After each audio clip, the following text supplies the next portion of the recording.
Hello everyone and welcome to a new talk about video, and in this video I'm going to cover the Forza games, and the footage you're going to see in this video is taken from Forza Horizon 3 and Forza 7, the two most recent entries in the series. Now, I never played the original Forza when it came out on the original Xbox back in the day. Back then I was very much into Gran Turismo, and sort of spent most of my time playing Gran Turismo 3 and then Gran Turismo 4. I never really bothered with Forza because it seemed like it was the same game, it was just equivalent on the Xbox, and although I probably would have got it, played it and enjoyed it if I'd have known better, I wasn't really taken by it for some reason. I don't know, I got the wrong impression, but the impression that I got was that it was some kind of cheapo version of the Gran Turismo series. I don't know why I had that idea, but yeah, it never really appealed to me, which seems kind of ridiculous now thinking back, because I would have really enjoyed playing it, considering how much I grew to love the series once I experienced it. But that was pretty much the reason why I never played the original Forza on the original Xbox. However, when I got an Xbox 360, there were a few racing games that I was desperate to play.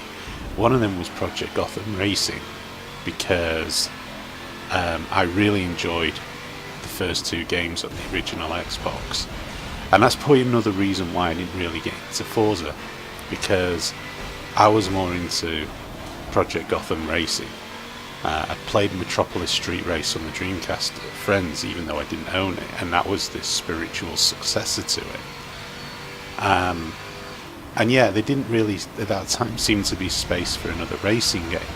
But in the time between the Xbox 360 launching and the PS3 coming out, I got to experience Project Gotham Racing, and I played it quite a lot, and then was desperate for another racing game. And as is usual with the Gran Turismo series, that was what I was really holding out for, was Gran Turismo 5. As is usual, Gran Turismo games seem to be in development for about 1,000 years before they come out. And on the Xbox 360, Forza 2 came out. So I thought, well, you know what, I'm going to give it a try, because there was nothing else really at the time that was grabbing my attention. And I was desperate for that kind of more serious track racing game, similar to Gran Turismo. And so I got it. And it was like an epiphany. It was like, wow, this game is fantastic. I loved playing that game, and so much so it was, again, one of those games at the time that I actually would play online. We had a great many online sessions of that, and it was great fun,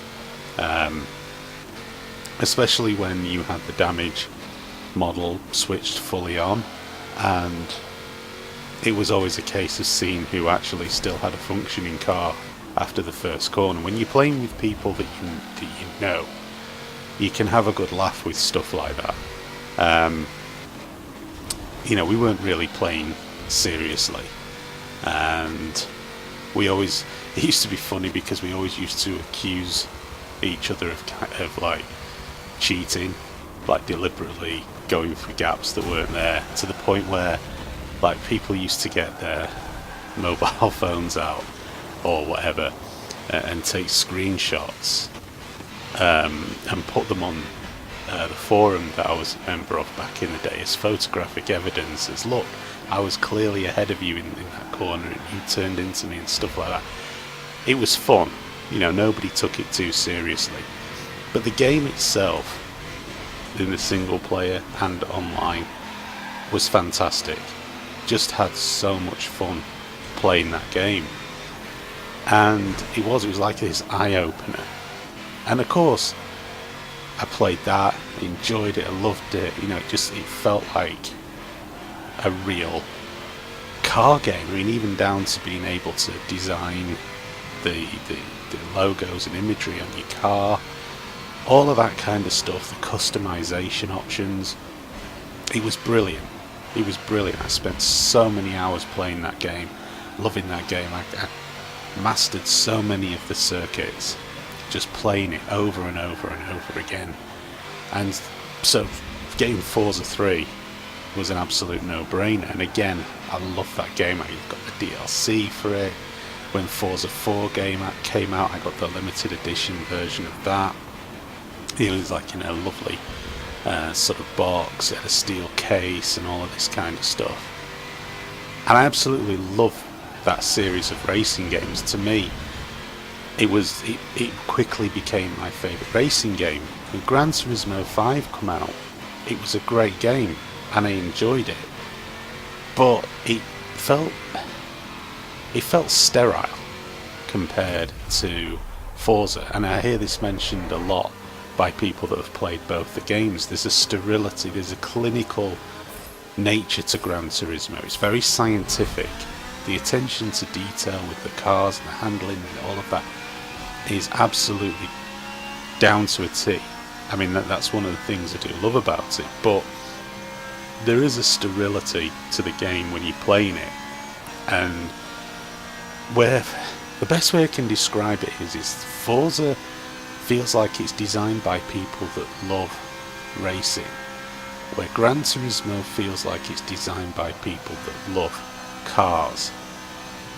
And that might not sit well with some people, but that's the best way that I can describe it, because the racing in Forza feels a lot more not visceral, that's the wrong word,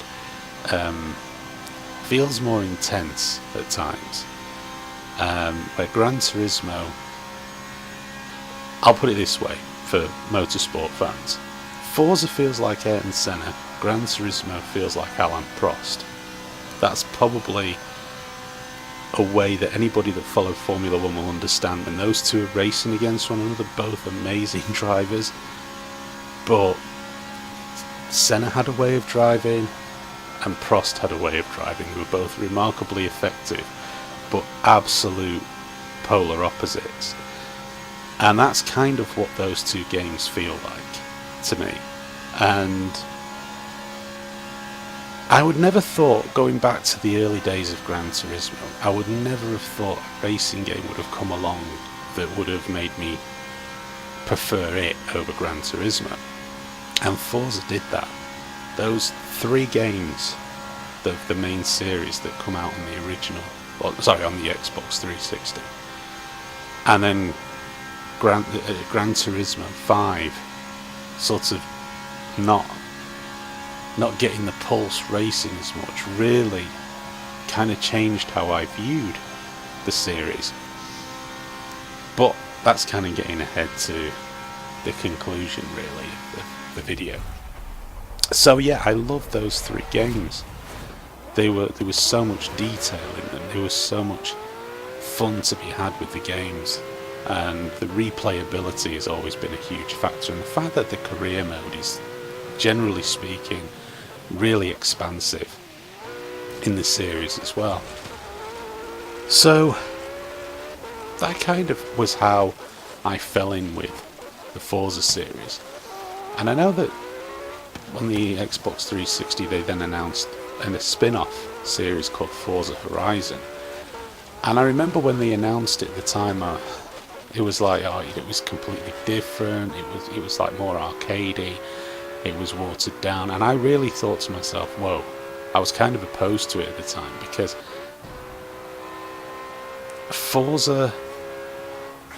the main Forza series was pretty much perfection.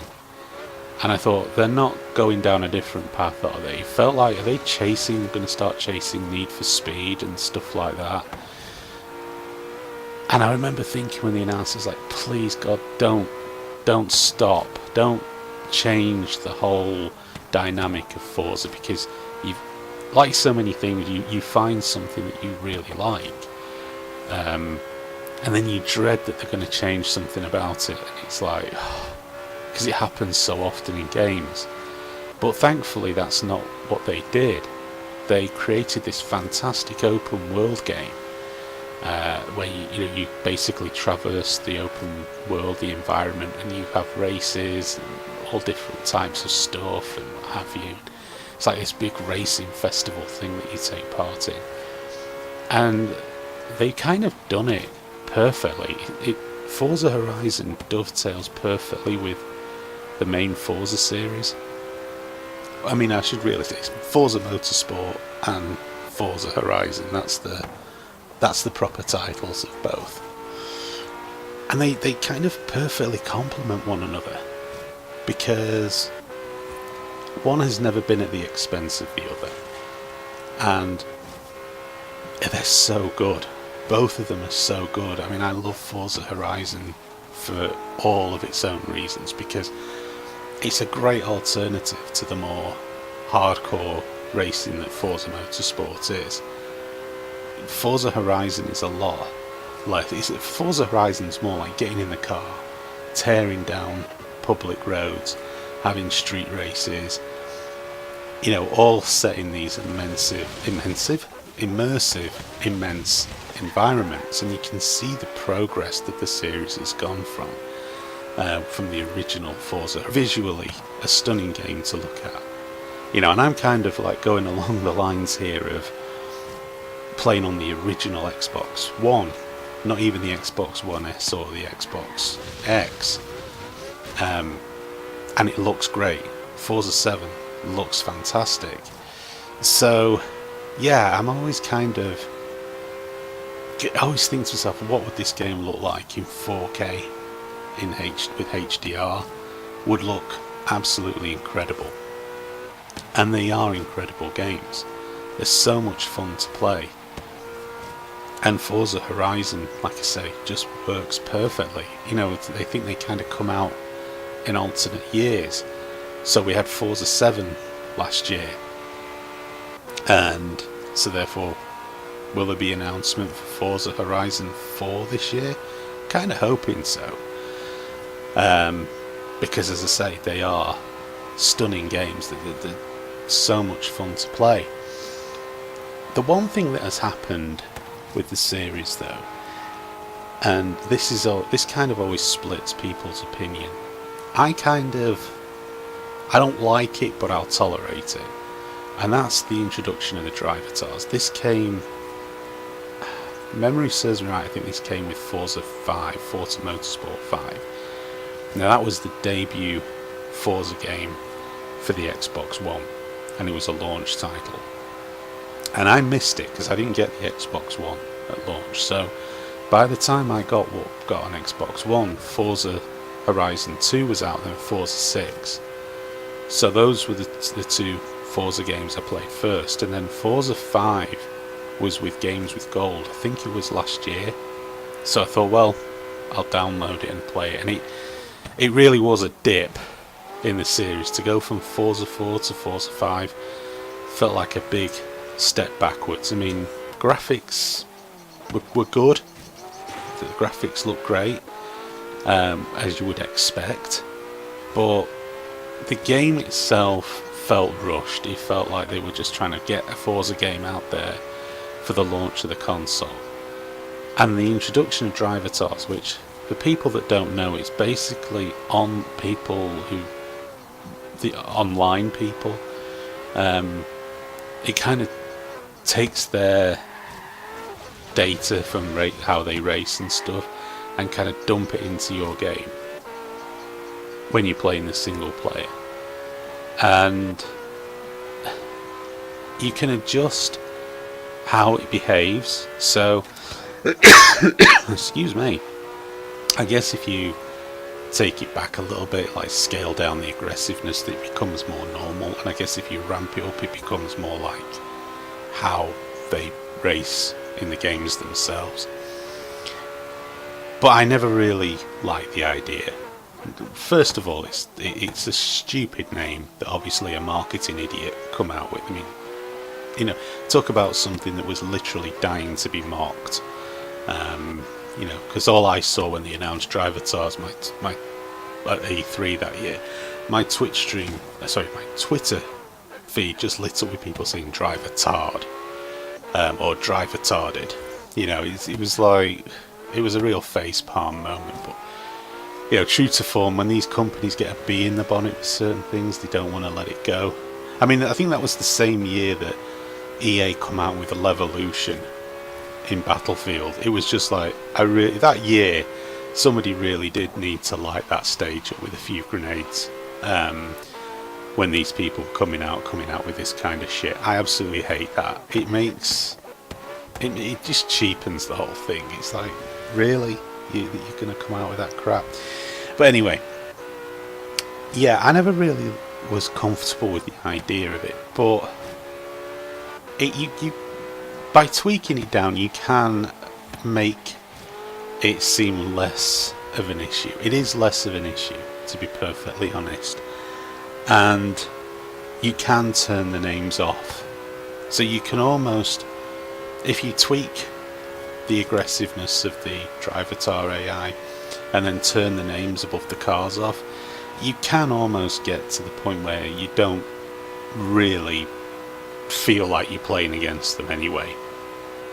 They have come a long way. I mean, what I'll say is this: if you were a huge fan of the series and you were going to be put off by the driver tars, it's worth trying. Certainly Forza Horizon 3 and Forza 7, the two most recent ones. Turn the names above the cars off. You can see my video. Forza Horizon 3 doesn't have the names on, but for Forza 7 footage does, because I wanted to do it so you could see the contrast with and without the names above the cars. But I have them in both games. They're turned off as a rule, because I'm not interested, to be perfectly honest, and it doesn't impact the gameplay at all. By turning them off, you don't really miss out on anything at all. It doesn't impact the gameplay, so you're not missing anything. And yeah, you do quickly forget, to be perfectly honest with you. In fact, I'll go so far as to say, in my time, I've played racing games with worse AI than what the driver tars are. So if you can get into your mind that it's not as bad a thing, and if you're a real big fan of the Forza series, I would say at least try it, tweak it. It's not much to tweak, just it's a sliding scale, knock it down, knock the aggressiveness down. And actually it might be a sliding scale in one and it might just be a low, medium, high in another. I can't remember now, but anyway, it's really simple to do. You don't have to mess about too much. It literally took me a minute to do that and knock the names off. Give it a try, because these Forza games are fantastic. Forza Horizon 3, Forza 7 are fantastic games.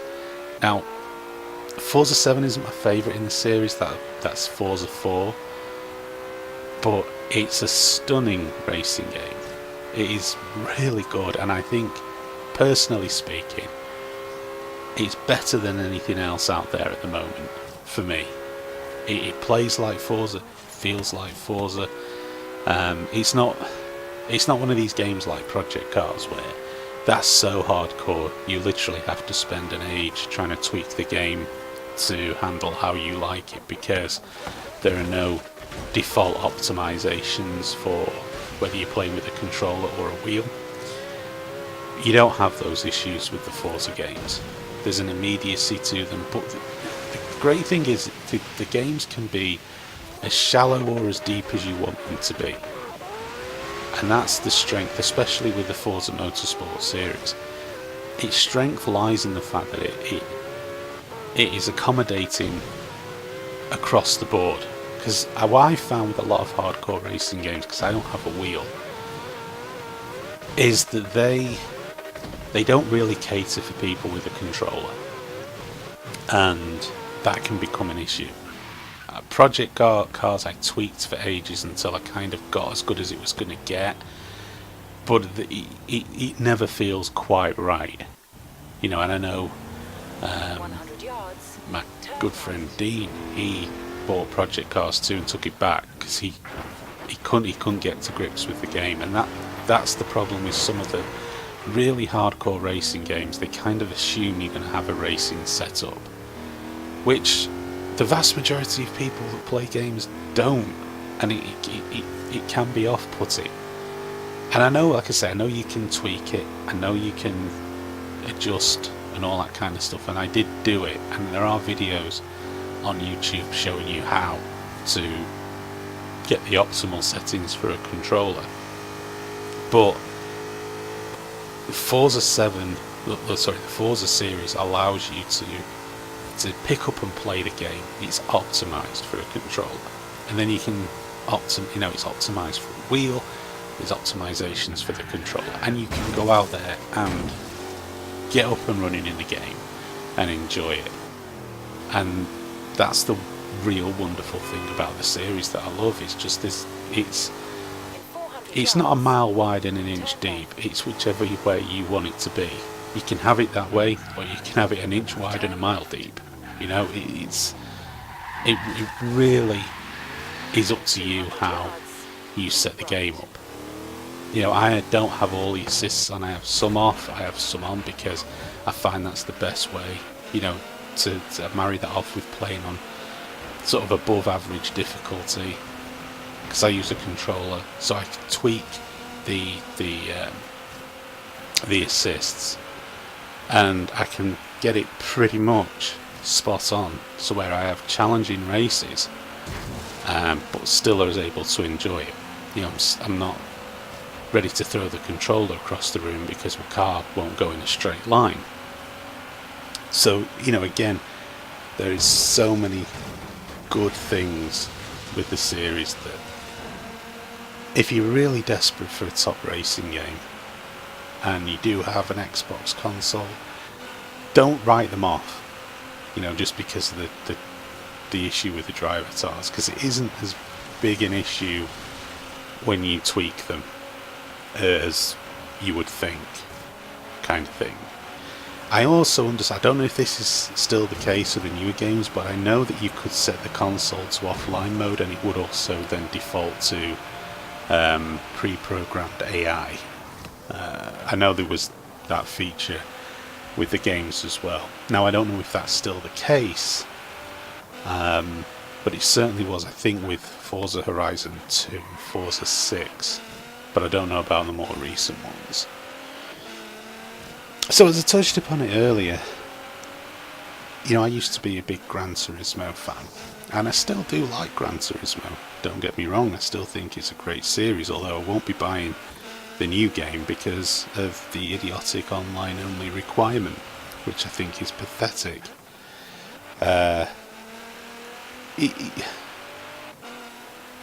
Gran Turismo, considering how long it spends in development, really isn't offering anything that I don't think. It's not offering anything you can't get with the Forza series, and there are going to be people who might downvote the video and leave a nasty comment about that, but that's just speaking for me personally, having played both. First of all, Forza gives what Gran Turismo Sport, which is the latest in the series of games, doesn't.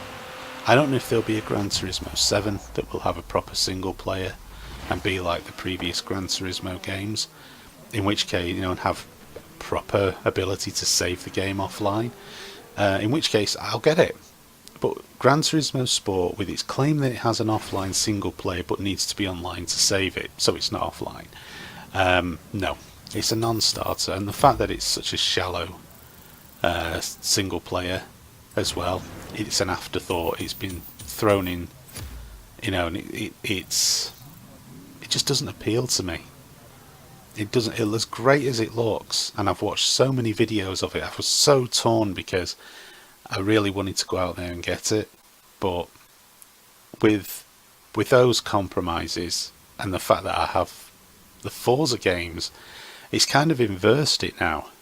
Back, like I said at the start of the video, I didn't get the original Forza because I had other racing games that I had and I didn't think it was worth it. Now that kind of, I feel like that with Gran Turismo, which is a real shame, which is why I'm hoping that at some point they'll make another game that will make me want to go back to the series and play it, because I do like it. Though, given how long it takes Polyphony to develop a Gran Turismo game, I don't think it's going to be in the next 5 years. So, yeah, it's kind of weird because I'm disappointed because I'm a fan of both. And I really would have liked a really strong Gran Turismo game on the PS4. But for me, that's just not been the case. And hey, if you have GT Sport and you love it, and you think that I'm talking shit, fine. I'm happy for you. But it just doesn't do what I want it to do. And therefore, it's not really relevant. So where do I think the future of Forza lies? My biggest fear, and it's a fear that I think is quite justified given the way that things have been going of late, is that it's going to end up an online only game. And because essentially all of the groundwork for that is already there. And that bothers me, because it wouldn't take much for them to turn around and make it an online only experience. And given the way that this industry is obsessed with online only crap at the moment, I'm really concerned that the announcement E3 this year is going to be like Forza Horizon Online, not Forza Horizon 4, or, you know, Forza Online, or something like that. That's going to be some, you know, shit arse, online only, constantly connected MMO racing game. That's what I'm worried about, because there is this obsession with this, you know, and I've seen so many games that I like and so many games that I've been interested in go down this path, and that is the biggest fear that I have for the series. And they'll scale down the single player so it's like a token thing that you can get clocked in 4 or 5 hours, and that's your lot. The rest of the time you either play online or replay the sparse single player campaign. I mean, bear in mind that the Forza 7 I don't know how much content there is for the single player, but I've got a hell of a lot of hours in it, and I'm not even halfway through it yet. I know Forza 6 had something in the region of 70 hours single player content. It's just, I got this horrible feeling that's what's going to happen, and if it does, then I will walk away from the series. For the same principles that I won't buy GT Sport, I'm not going to buy a Forza game that's online only. That's all there is to it. So, I'm not going to leave on a downer like that. To sum up, personally speaking, and all these opinion videos are personally speaking, Forza is one of the best racing games there is out there. And for me, it's gone from being an underdog to Gran Turismo to being at the very least on the par with it. I'll say it's actually better than it. And that's quite impressive going from Turn 7 and from Playground Games. I should say Turn 7 does the main Forza Motorsport series. And not Turn 7, Turn 10. Good God. Turn 10. Where did I get Turn 7 from? I have no idea. Turn 10 anyway. That's annoying because I think I was doing quite well with the video up until that point. Yeah, they do the main series, and I better check this before I make an arse of myself. I think they're called Playground Games. Yes, Playground Games do, along with Turn 10, do the Forza Horizon series. Better get that right. So, yeah, they've done a bang-up job, I think, and they're well worth checking out. Like I say, I know there are going to be people who have issues with they do have issues with the fact that the game has the driver tars in it. I think that you should try it first before you write them off, and that way at least you'll know for yourself. There is a demo, or there was a demo for Forza 7 available on the Xbox One that you could play, and I played the demo, and that's when I thought I'm definitely going to get the 7th game, because there was very few demos that I was actually blown away with. There is a video up on my channel when I streamed playing it for a little while.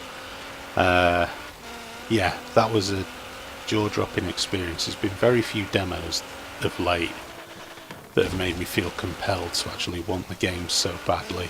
To be there on first thing in the morning on launch day queuing up to get it. That demo did that for me. So yeah, check them out. They're great games, and yeah, that's pretty much all I've got to say on that. So thanks for watching, and I'll be back with another video soon enough.